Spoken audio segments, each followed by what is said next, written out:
اور وہ بھی شادی کی پہلی رات اپنے شوہر کے منہ سے۔ میں اٹھ کے کھڑی ہو گئی۔ میں نے کہا دیکھو خبردار جو تم نے مجھے موٹی کہا تو۔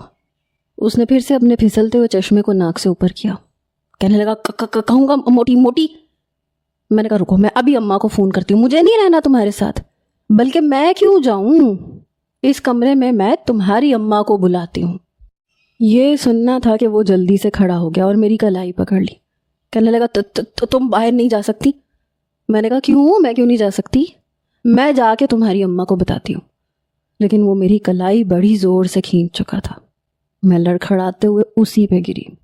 اس کا ایک ہاتھ میری کمر پہ تھا اور دوسرا میرے پیٹ پہ۔ شاید میرے گرنے سے مجھے بچایا تھا اس نے۔ ایک رومانٹک سا سین بن گیا تھا۔ میں اس کے دونوں کندھوں سے اسے پکڑ چکی تھی۔ وہ میری طرف دیکھ رہا تھا، میں اس کی طرف دیکھ رہی تھی۔ پھر دھیرے سے کہنے لگا اماں کو کچھ مت کہنا پلیز۔ جس انداز سے اس نے مجھے پکڑ رکھا تھا مجھے کچھ اچھا لگ رہا تھا۔ میں نے کہا ٹھیک ہے۔ اس نے فوراً سے مجھے کھڑا کر دیا۔ میں نے کہا جب میں تمہیں اس حال میں قبول کر رہی ہوں تو پھر تم بھی مجھے موٹی نہیں کہو گے۔ کہنے لگا نہیں کہتا۔ پھر کہنے لگا کہ شروع کریں۔ میں نے نا سمجھی سے اسے دیکھا۔ میں نے کہا اب کیا شروع کرنا ہے؟ وہ نظریں چرا گیا۔ وہ میں سمجھی وہ رومانس کی بات کر رہا ہے۔ میں نے کہا ہاں ٹھیک ہے، لیکن دیکھو پہلے میری پیشانی سے شروع کرنا۔ یہ کہہ کے میں نے آنکھیں بند کر لی۔ مجھے لگا میرے ماتھے سے وہ شروع کرے گا، پہلے بندیا کو پیچھے کرے گا، پھر اپنے ہونٹوں سے میری پیشانی پہ اپنی محبت کی پہلی مہر لگائے گا۔ لیکن اس نے تو کچھ کیا ہی نہیں، چپ چاپ جا کے بیڈ پہ لیٹ گیا۔ میں نے جب آنکھیں کھولی تو وہ لیٹ چکا تھا۔ میں اس کے پاس ہی، میں نے کہا یہ کیا طریقہ ہے؟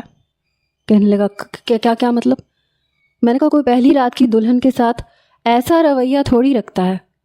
وہ کہنے لگا تم مجھے بالکل بھی پسند نہیں ہو، میں کسی اور سے محبت کرتا ہوں۔ یہ سن کے مجھے تو بڑا غصہ آیا۔ میں نے دونوں ہاتھ اپنی کمر پہ رکھے۔ میں نے کہا تو مجھ سے شادی کیوں کی؟ وہ کہنے لگا مجبوری تھی۔ میں نے کہا کیسی مجبوری؟ کہنے لگا وہ لڑکی مجھے ریجیکٹ کر چکی تھی، کہتی تھی میں حق لاتا ہوں اور میری نظر بہت کمزور ہے اور چشمے میں بہت برا لگتا ہوں۔ اس کی بات سن کے میں نے کہا بہت ٹھیک کہتی تھی وہ لڑکی، اچھا کیا اس نے تمہیں ریجیکٹ کر دیا۔ یہ بات میں نے بڑے غصے سے کہی تھی۔ اس کے ماتھے پہ بل پڑے، وہ دوسری طرف رخ کر کے لیٹ گیا۔